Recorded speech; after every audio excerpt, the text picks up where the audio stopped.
par rapport ak accusation yi nga xam ne def nañ ko jëmale ci mairie Kër Massar Nord mu jëm ci li nga xam ne moom mooy marché mercredi bi nga xam ne mooy 54. donc tey dañ fi nekk pour waxtaan ak askan wi par rapport ak li nga xam ne wax nañ ko ñenn ci commerçant yi wax ko te ñun ñu jàpp liñ ci wax dara amu ci.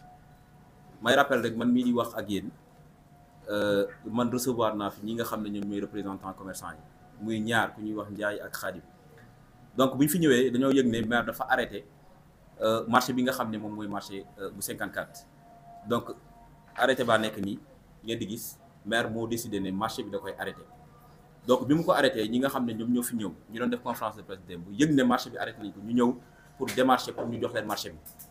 donc maire li mu ñu wax dafa leer mënumaa jëlee foofu ñi nga xam ne ñoom ñoo fa dëkk di fa tegaat marché bi. donc ñoom ñu ñëw fi ñëwaat fi pour mën a am marché bi. malheureusement loolu mujjul sotti ñu andi fi convention pour ñu signer ko maire na convention bii duma ko signer parce que amul njëriñ Kër Massar amul njëriñ population bu Kër Massar donc maire bañ pour signer convention boobu. donc bi loolu amee ñoom aussi ñu ñëwaat fi insister ma recevoir naa leen 2 fois ak ki ñuy wax Xaasim Niang sama bureau. donc bi maire bañee loolu ne du signer convention bii nii ñoom ñu jéem a trouver beneen moyen bu ñu trouver ni ñu ko mën a tuddee mën ko tuddee nee nañ lu dul tentative de corruption parce que nee nañu jël nañ 7 millions jox ko ki nga xam ne moom mooy Xaasim Niang. donc may leeral rek nii amul fukki dërëm boo xamante ni nii maire bi wala mairie bi jël na ko mu jóge ci ñooñu nga xam ne ñoom ñooy commerçant yooyu noonu. donc maire li mu wax c'est très clair marché bi dindi naa ko fi te duma ko fa delloowaat donc ñu ngi nag chercher par tous les moyens possibles pour que marché bi mun fa ñëw. donc li ma bëgg leeral ci loolu aussi mooy que ni du fukki dërëm boo xamante ne nii jox nañ ko monsieur le maire wala ñu jox ma ko wala ñu jox ko koo xam ne nekk na ci mairie bi loolu amul.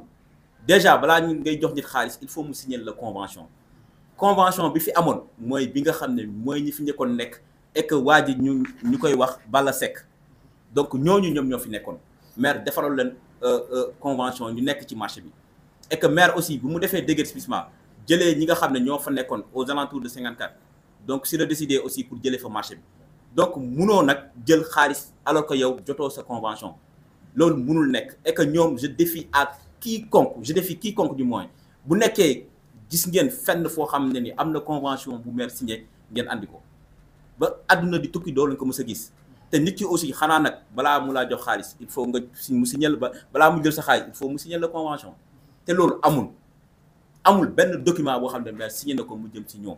donc li may leeral encore une fois mooy que maire dafa décider pour jëlee fa marché boobu noonu et que leneen li ma leeral aussi mooy que amul fukki dërëm boo xam ne nii maire encaissé na ko wala son secrétaire municipal encaissé ko wala mairie bi encaissé ko loolu amul. maintenant nag ñoom ils ont cherché à corrompre quelqu'un nee nañ jox nañ ko 3 millions donc moom kooku la ñuy laaj seen xaalis et que ñoom ñëw nañ fi aussi li ñu wax waroon nañ ko wax devant les médias et que ñoom nee nañu joxuñu maire xaalis joxuñu SM xaalis maintenant nag ki ñu jox seen xaalis ñoom xam nañ ko donc buñ ci dugal turu. par rapport à ça c'est quelqu'un là ci mairie bi day liggéey ou quoi beneen bi ci des mooy ñoom en aucun cas puisqu'on était là-bas waxuñu benn yoon ni mairie signé na convention li ñuy wax mooy dañ leen ne woon boo leen dugalee xaalis dinañ soog a signé convention justement est-ce que vous êtes d'accord wala wax nañ leen ni que exactement 3 millions def nañ ko génne am kuñ ko jox koo xam ne ci mairie bi la ne c'est pas n'importe qui justement koo xam ne mu ngi liggéey ci biir. waaw ñoom nee nañu 3 millions yi ki ko jox ci mairie bi la nekk ñoom loolu la ñu wax mais nag bu ñu koy joxee ñun gisuñu fekkeewuñu yëguñu te loo gisul nag fekkeewoo ko yëgoo ko maire waxu la ci bunoo cee yey àddu mais nag ñoom aussi waroon nañ am honnêteté taxaw wax ne ñun gisuñu maire dégguñu maire joxuñu maire xaalis gisuñu SM dégguñu SM joxuñu SM xaalis loo yëgul fekkeewoo nag munoo see avancé loolu laa bëggoon leeral ci loolu. est-ce que compris ngeen interroger ngeen ki nga xam ne mooy Xaasim Niang bi nga xam ne moo nekk lu xam ko ci mairie Kër Massar Nord wala boog ci wetu Adama Sarr est-ce que questionné ngeen ko est-ce que effectivement mu recevoir na 3 millions wala recevoir.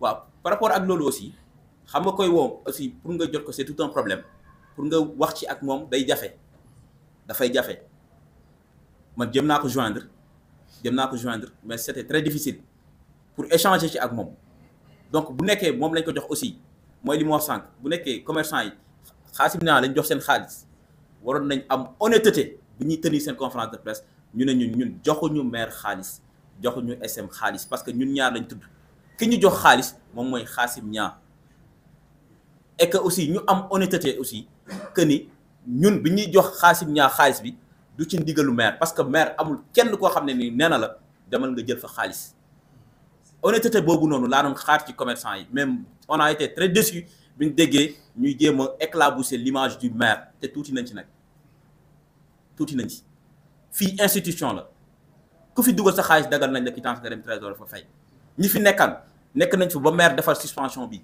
musuñ ñoo am problème ak ñoom saa bu ñu fayee defar dagal nañ la seen quittance ñu dem donc ñoom mënuñu fee ñëw amuñu convention amuñu dara jël seen xaalis am kuñ ko jox bëgg taxaw ne Adama Sarr lañ jox seen xaalis Adama Sarr gisul xaalis Adama Sarr gisul xaalis loolu na bëgg mu leer.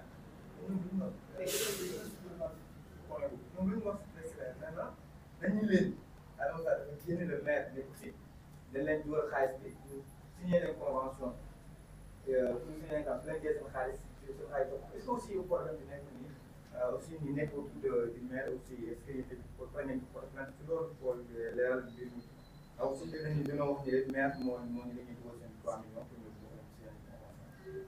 waaw xam nga agent ku fi nekk waxuma la sax au-delà des agents mais une personne lambda sax mun na taxaw jël engagement au nom du maire loolu nit mënoo koo ko tere c'est impossible d'autant plus que bu mu koy def amul kenn koo xam ne nii taxaw na ko mu fekkee mën a nekk témoin donc au finish yow doo xam kan ngay gëm parce que yow déjà nee na ñun Adama Sarr dañ ne Adama Sarr moom moo ne ngeen joxe xaalis alors que Adama Sarr boobu muy wax nekk fi man ak moom ñoo àndoon voyage dem Éthiopie maintenant léegi koo xam ne dafa voyager nekk fi yéen déggante woo leen il est à l'extérieur mais kooku nan la mën a waxee ne jox leen diw xaalis alors que le maire a toujours refusé de recevoir ñi ma leen di wax nii mooy ces commerçants yi nii ñaar ñi doon wax démb maire musu leen bëgg a recevoir parce que xam na ñooñu ñoom ñooy ñan monsieur le maire Adama Sarr bëggul ma sa recevoir ñaar ñooñu parce que xam nañu ñaar ñooñu ñooy kan maintenant nag su fekkee ñoom dañoo bëggoon jéem a am ku ñu corrompre pour mën a après kooku mën a dox démarche pour maire mën a signer convention bi loolu nag malheureusement ou heureusement pour nous sax jàllul maintenant nag ki ñu jox xaalis wala ki ñu lijjante xaalis loolu man je pense que damay dem ba jàpp ne c'est une affaire privée mais li ñu décevoir mooy le fait que ñu jël le nom du maire et son SM bëgg leen wax ne en fait ñoom ñoo jël xaalis alors que loolu c'est pas sérieux loolu c'est pas honnête maire laxul kenn mu laaj xaalis waxul kenn mu dem jël xaalis waxul kenn na encaissé xaalis maire gisul xaalis maire yëgul ne sax xaalis ñëw na et je défie quiconque et je pense que ñoom bu fekkoon maire laal na ci xaalis boobu wala ñu jël xaalis bi jox ko weer wala maire encaissé ko kon ñoom dinañ agir autrement bu utee ak li ñu wax mais nag du yoon c'est pas honnête de leur part ñu ne maire la ñu jox xaalis maire gisul xaalis maire déggul xaalis et que maire ku ko xam ne maire il est comme ça soxlawul seen xaalis et que lii ma leen woon nii preuve à l'appui la boo xam ne nii moom moo décidé arrêter marché bi.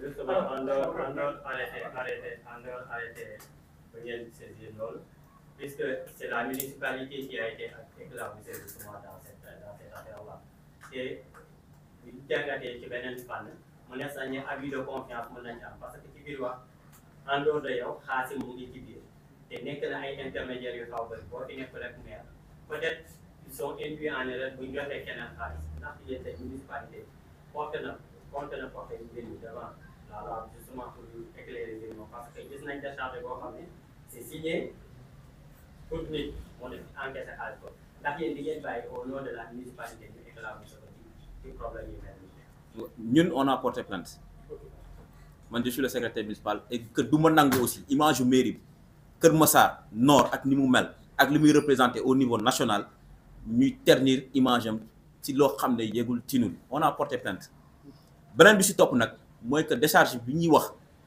je pense que bu fekkee may dañ leen occasion pour ngeen xool ko di ngeen xam ne décharge bii déchargé wuñ ko ci turu Adama Sarr déchargé wuñ ko ci turu mairie Kër Massar Nord ki ko déchargé c'est une personne boo xam ne nii moom da ko déchargé ci turam je pense que xam ngeen bu baax ni administration di doxee xam ngeen bu baax ni administration di doxee donc décharge bi ku ko xool dina xam ne lii du Adama Sarr moo ko déchargé te du aussi déchargé wuñ ko ci turu mairie Kër Massar. Justement, on parle de l'assistance du maire quand même. Est-ce que aussi c'est pas une voie autorisée ou une personne autorisée quoi? On parle de l'assistance du maire. waaw xam nga man mi nekk SM yor administration bi mën naa ci turu maire dem def loo xam ne nii maire sant ma ko dégg nga li ma wax man mi nekk SM mën naa dem ci turu maire def loo xam ne maire santu ma ko maintenant nag conséquences yi ku nekk na assumer loolu moo am solo.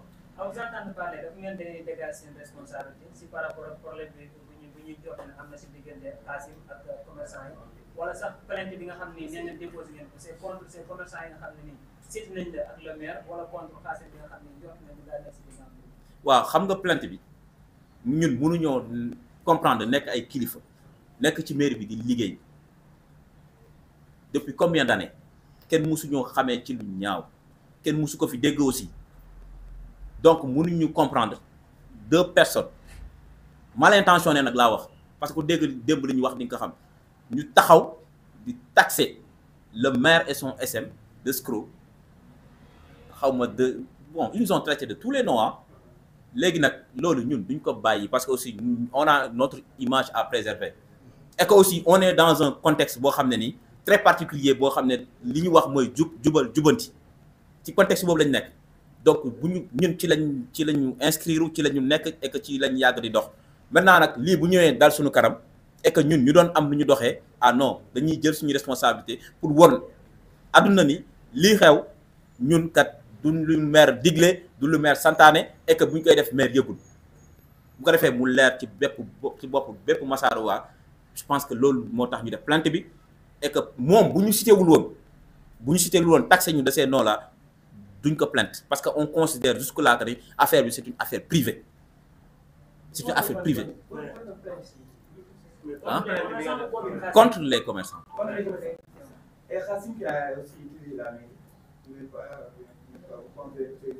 waaw xam nga aussi dara bu amee da nga koy jéem a cerner Xaasim agent la nekk ak ñun donc xëy na lii procédure la première étape bi lañ toll porté nañ plainte ñi nga xam ne jàpp nañ leen war a porter plainte maintenant bu loolu jàllee ñu apprécier li si topp li si des ñun xool ban démarche lañ ciy démarrer comme on dit souvent qui trop embrasse mal étreint mënuñoo génnandoo comme ça les plaintes diffusées de partout déedéet c'est pas intelligent de notre part comme on nous a taxé de tous les noms nag déjà on va régler ça li ci topp beneen étape bi ñu apprécier ñu xool ñun lan la ñuy def. mais Xaasim mi nga xam ne moom moo nekkoon ci maire bi ba pare dem ak turu maire bi ñëw signé contrat yooyu noonu ma yaakaar ne war ngeen mën a teg benn réforme pour tous les agents des mairies war see mën a jàng bu ëllëgee quoi pour mooy am. xam nga en fait signature amul dara loo xam ne pour l'instant signé nañ ko maintenant nag Xaasim en tant que agent municipal ñun suñu diggante ak moom je pense que ñun on est assez responsable pour xam lan lañ ciy def. je vais confirmer que Xaasim en tant que agent municipal bu ma encaissé les 3 millions des commerçants confirmer ça. Bon je donne ma langue au chat très sincèrement. xam nga lu tax parce que ñoom nee nañ jox nañ ko fekkeewu gisuma su ma ko confirmer xamuma mais li ma xam mooy deru mairie Kër Massar Nord du ñu nangu ñu koy entaché ci loo xam ne yëguñu tinuñu ah moo ko déchargé parce que déchargé ko si noowu Adama Sarr déchargé ko si commune bi da ko déchargé si turam kon gis nga décharge. bon war nañ ma décharge. ok kon gis nga encaissé nga. war nañ ma décharge war nañ ma signature. mais comme le concerné mënu ma ko jot au téléphone mënu ma cee yëy yàppi. Xaasim boobu ba léegi xëy si wala mu ngi ñëw nii. nee nañ ma ñëw na barki démb man j'étais un peu souffrant mais nee nañ ma ñëw na xëy si na wax nañ ma ko nag. barki démb ah mooy li ma wax sànq ñun dañoo demoon Éthiopie dañoo voyagé woon man ak maire bi affaire yi di am dañoo voyagé woon nekk ñu fi woon. et léegi mairie bi nan la décidé à l'endroit de Xaasim. moom laay wax léegi nee na loolu mooy beneen étape bi ñu jëm fu mu toll nii li gën a jàmp pour ñun mooy que deru mairie Kër Massar bi ñu bëgg takkal te yëguñu tinuñu maire gisul xaalis yëgul xaalis moom lañ bëgg a laver à grande eau moo tax on a porté plainte. est-ce que mën ngeen a laver deru mairie bu Kër Massar Nord sans pour autant ngeen aussi jéem a xool nan ngeen di saafara ak problème bi parce que ku wax Xaasim wax ko mairie bu Kër Massar Nord wax ko ki nga xam ne mooy Adama Sarr donc xamante na ñeenante na est-ce que aussi da ngeen ko jéem a xool yéen aussi entre yéen ak Xaasim nan ngeen di jéem a trouver benn terrain daal pour xam exactement lan moo waxee. waaw xam nga mairie bu nekkee agent bu nekk mu ngi agir au nom du maire et que maire yëgul mais en fait loolu mënoo ko bàyyi mu jàll forcément da nga koy régler mais comme li ñuy wax am na lu gën a jàmp li gën a jàmp mooy ñi jéem a éclabousser l'image de la mairie de Kër Massar Nord ñun dañu jàpp ne ñooñu dañu attaqué ñun directement. Je rappelle aussi que li tax ñu jàpp ne kaaw Xaasim mën na ñëw après c'est parce que bu muy def décharge bi defu ko au nom du maire dafa décharger à son nom loolu aussi dama bëgg mu lu am solo pour ngeen xam ko aussi donc pour wax la du logo wu mairie du signature wu maire du dara loo xam ne nii vraiment concerne na mairie bi moo tax ñun on pensait que lii c'est une affaire privée et que man waxoon naa leen ko ñoom nañ ko gérer de manière privée ñu bañ cee dugal mairie bi dès l'instant que nag ñu def conférence de presse pour jéem a éclabousser image mairie bi boobu nag ñun la ñuy attaquer je rappelle que fii institution la te du ñu nangu ku yàq deru mairie Kër Massar parce que ñun suñu der kenn mënu ko yàq mooy ñi nga xam ne nii ñoom ils se disent représentants de commerçants dem ci marché bi def seen conférence de presse taxer le maire et toute son équipe de tous les noms. Xaasim moom Xaasim maire mosu ko yebal foofu quoi. dem waxtaan ak Amina Yassine. non même pas musula. C'est bon, on va sur la version française. Lenn luñ ci mën a yokk rek mooy kaaw Xaasim buy sanction di am au niveau interne rek loolu la ko bëgg a sànq. Voilà. mën na jël bis merci.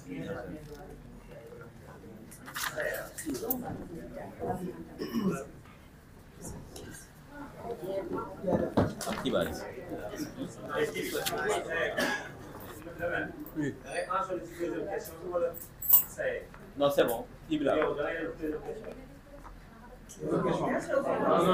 reprendre en français. C'est bon. Celle.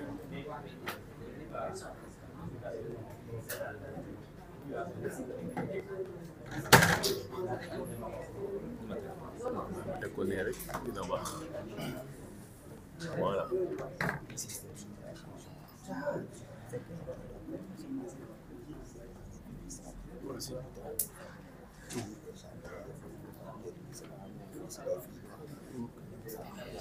Si, je comprends.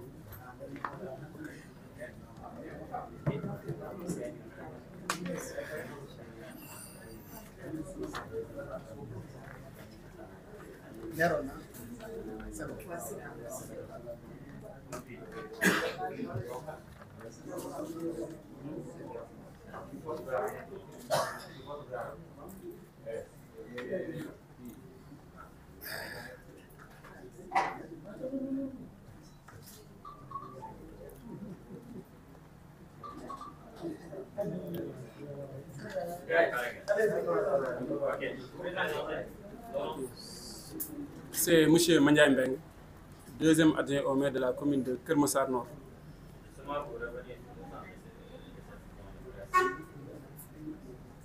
Okay. Au fait, c'est avec beaucoup de consternation et beaucoup quand même de tristesse que nous avons appris ce qui s'est passé le mercredi passé. Alors, il y a un groupe de commerçants qui a fait un point de presse accusant le maire Adama Sarr, son secrétaire municipal, M. Mahassen, et l'assistant du maire, M. Xaasim Sakho d'escroquerie. Alors, je rappelle que lors du dernier conseil municipal, une de nos conseillères avait posé la question à monsieur le maire,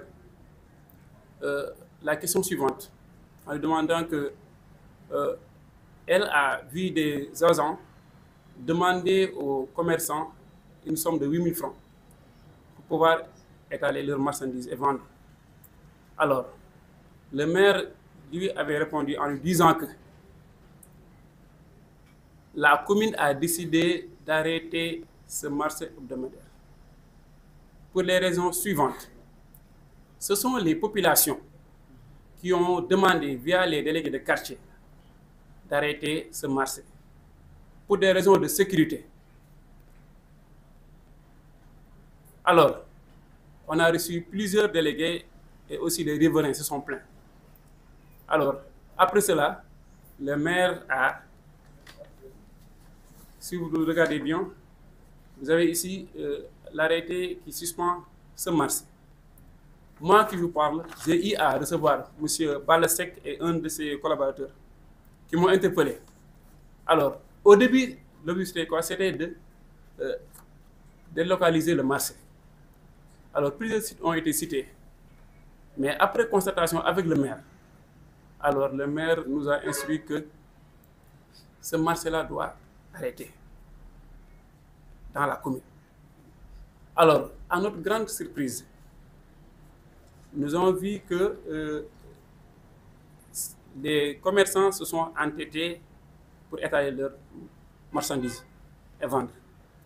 Alors, je rappelle que monsieur, je pense c'est Khadim, je ne connais pas son nom de famille, n'était pas là au début. Au début, c'était Balasek et un autre qui étaient les délégués de marché. Alors, si par exemple on devait reconduire ce marché dans les normes, la commune devait négocier avec ces gens-là qui étaient là au départ. Malheureusement, à l'absence du maire et de son secrétaire municipal qui était en mission pour la commune, on nous informe que, je dis bien on nous informe que, parce que jusqu'à présent, je n'ai pas eu à rencontrer M. Khassim Sakho. On nous a informé que ce dernier a eu à discuter avec les commerçants qui lui ont remis une somme de 3 millions. Alors, là aussi, hier, j'en ai discuté avec le maire. Il m'a dit que il n'a jamais ordonné à M. Khassim Niang de récupérer une quelconque somme. Et d'après aussi les informations que j'ai eu à recueillir, je pense que la somme a été remise à M. Khassim Sakho Niang. Je pense que c'est vers la période du Mawloud. Donc, des jours se sont écoulés pour que l'affaire éclate. En ce moment, le maire n'était pas là. Alors, si aujourd'hui, la commune devait négocier avec peut-être cette nouvelle équipe, je pense qu'il y a une procédure à respecter. La mairie a un compte au trésor du département de Keur Massar. Nous avons des quitanciers. Il y a un responsable hors et marché qui est là, M. Cissé, à côté de moi. Ce que nous retenons, il y a une tentative de corruption orchestrée par ces derniers qui ont remis une somme à M. Khassim Sakho Niang pour qu'il puisse convaincre le maire de leur faire un contrat pour qu'ils puissent exploiter ce marché hebdomadaire de mercredi, communément appelé marché mercredi 54. Alors, nous sommes dans l'ère du Djoub Djoubal Djoubanti. Comme le veut le président de la République, M. Bassirou Diomaye Diakhar Faye, et son premier ministre, M. Ousmane Sonko, et l'ensemble du gouvernement. La commune ne cédera pas. Ça, je vous l'assure. Et on a eu à discuter en interne. Et le maire a déjà porté plainte contre la personne, je ne sais pas, Khadim, qui avait taxé de tout nom d'oiseaux au maire et son secrétaire municipal. Quant à notre agent, je dis bien notre agent, parce que c'est notre agent, M. Khassim Sakho Niang, c'est un problème interne.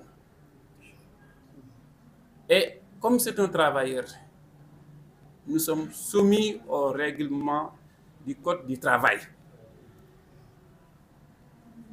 Une fois la plainte contre ces gens qui ont traité d'escrocs au maire et à son secrétaire municipal, maintenant, en interne, nous allons discuter avec M. Khassim Sakho Niang pour voir qu'est-ce qu'il en est.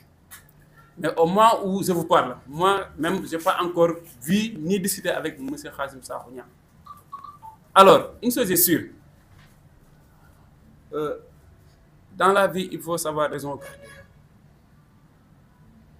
Nous ne sommes pas là pour tirer sur qui que ce soit. Mais nous avons été élus par la population de la commune de Keur Massar Nord. On est là pour éclaircir les habitants de Keur Massar Nord. Le maire, ni son secrétaire municipal, n'ont touché aucun sou de la part de ces gens qui parlent. Mais justement, dans ça, tantôt on vous a laissé expliquer, mais dans vos propos, vous avez soutenu que ces commerçants ont tenté d'escroquer. Justement, avez-vous des preuves justement de ce que vous avancez? L'idée de tenter de corrompre M. Khassim Niang. La deuxième question qui va suivre dans tout ça, est-ce que vous ne vous mettez pas un peu à la place de ces commerçants-là? Quand ils voient que Khassim est un agent de la municipalité, d'ailleurs, qui n'est pas n'importe qui aussi. Et quand il demande de l'argent au nom, je ne sais pas, du maire ou bien de la municipalité, ces commerçants ont le droit de dire que c'est la municipalité de façon générale qui est au une solution. Justement, dans tout ça. Alors, pour répondre à votre première question, vous avez dit que j'ai accusé des tentatives de corruption à ces commerçants-là. Oui. C'est quoi vos bases? D'accord. Parce que comment peut-on verser 3 millions à une personne sans contrat? Quel est l'objet de ce versement? En matière de droit. Quel est l'objet de ce versement? C'est-à-dire que ces enfants ne sont pas de novices. Je pense que le Fallois, c'est le coordinateur des marchés hebdomadaires au niveau national. Il sait comment ça se passe. Vous ne pouvez pas venir dire à un agent, vous lui donnez, c'est pas 3 millions de francs CFA. En deux tranches. Hein? En deux? En tranches, bien sûr. En deux tranches. 1 million 100, 1 million 500. 1 million 500. Sans contrat. Ensuite, 1 million 500 sans contrat. Alors là, il y a un problème. Quel est l'objet? Le contrat peut même être verbal comme ça. Deuxième position, il y a des décharges qui sont en devoir. Est-ce que justement sur le plan juridique, vous croyez que ce qu'ils ont dit ne peut pas être soutenu sur le plan juridique? C'est-à-dire que, alors, je réitère mes mots. Cette décharge dont vous parlez, dont le secrétaire municipal fait allusion, a été déchargée par M. Khassim Sakho Niang à son nom, et non pas au nom de la commune de Keur Massar Nord. Justement, vous avez parlé d'une décharge qui a été signée par Khassim Niang. Et vous avez dit aussi que le maire a porté plainte contre ses commerçants. Oui. Pourquoi ne pas porter plainte directement à la mise en cause, c'est-à-dire la personne qui a signé la décharge, justement? Ok. Il faut comprendre une chose. Si, par exemple, M. Khassim Sakho Niang avait fait usurpation en signant au nom du maire, là, immédiatement, la commune, via le maire, allait essayer en justice M. Khassim Sakho Niang. Mais cela n'a pas été fait. Khassim Sakho Niang a signé de son propre nom. N'est-ce pas? Donc, pour le moment, ça n'engage que Khassim Sakho Niang. Bon, je suis au regret de dire que ça n'engage que Khassim Sakho Niang. Parce que, bon, je le connais. Mais l'administration reste l'administration. N'est-ce pas? Donc, d'abord, on règle d'abord le problème de ces gens-là qui ont eu à citer M. le maire et son secrétaire municipal. Une fois cela terminé, nous allons écouter M. Khassim Sakho Niang. Maintenant, il va s'expliquer quelles sont les raisons qui l'ont poussé à faire ceci, cela. N'est-ce pas? Nous sommes dans une administration.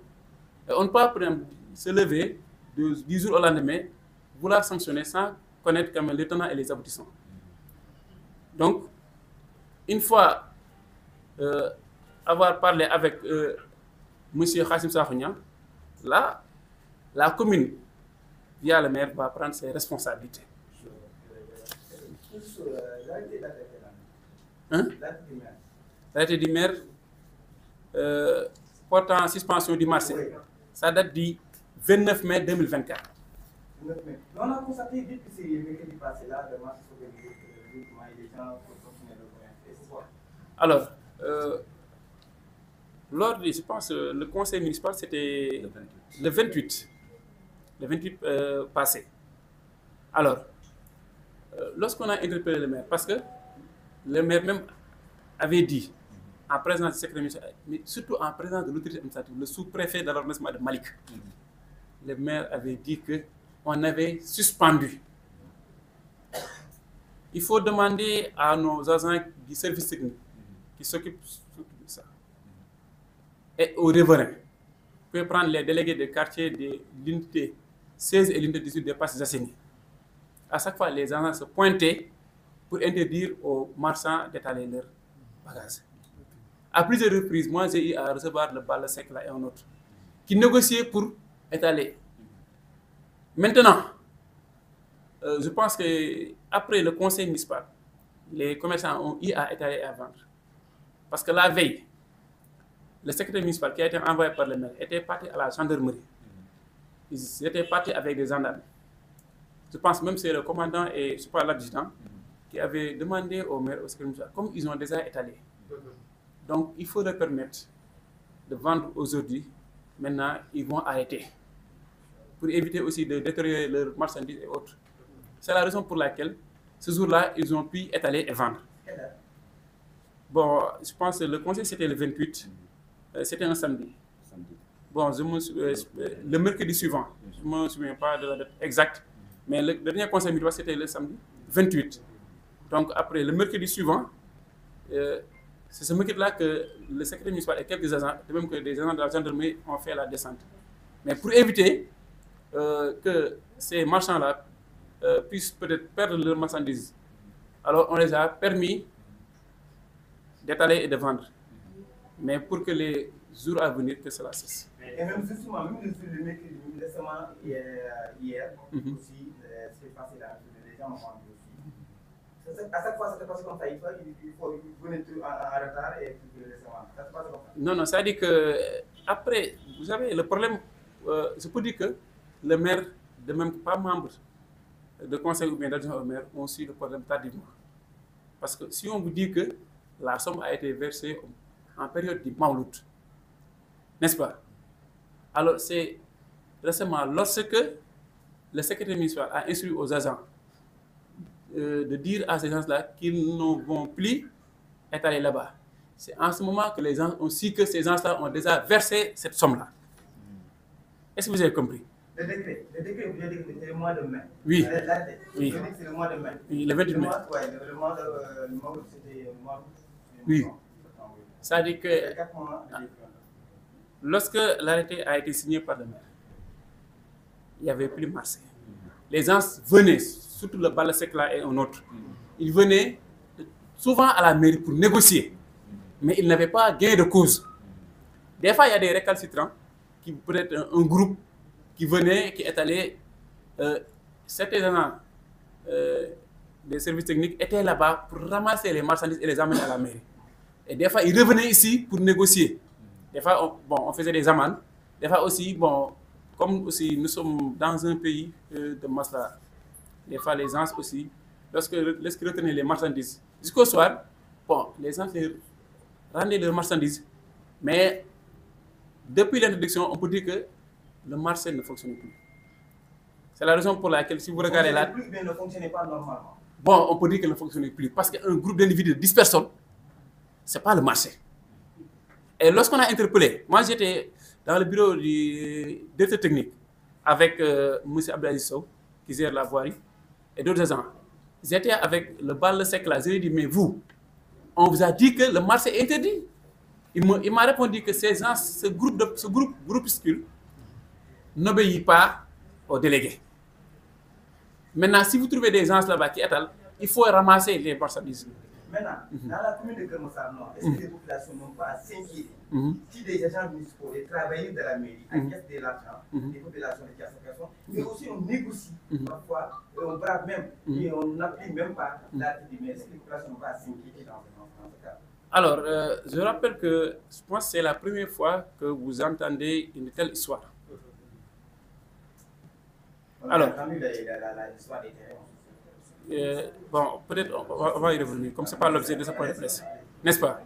Alors, vous savez, dans une famille, le père peut être un imam, n'est-ce pas? La maman peut être la plus pieuse du quartier. Mais à chaque fois, il peut y avoir ce qu'on appelle un brebis galeux. On essaie de faire de notre mieux pour mettre les agents dans de très bonnes conditions. On essaie de faire notre mieux pour que les populations de Keur Massar puissent quand même vaquer à leur occupation tranquillement. Maintenant, s'il y a peut-être un agent qui a eu à fauter, parce que là, ce n'est pas une erreur. Souvent, je dis ça aux gens qui m'interpellent, ce n'est pas une erreur. S'il y a un agent qui a eu à fauter, je dis bien qui a eu à fauter, là, l'administration va prendre toutes ses responsabilités. Et si c'est avéré, je pense qu'il y aura une sanction exemplaire pour tous les autres agents. Merci beaucoup. Avez-vous tenté la médiation? Je pense que là, on a fait la tour de toutes les questions. L'essentiel, ils ont répondu à l'ensemble des questions qui devaient être posées. Nous vous remercions vraiment de votre présence. Je pense que l'essentiel a été dit. Merci beaucoup et merci à tous d'avoir été là. Merci.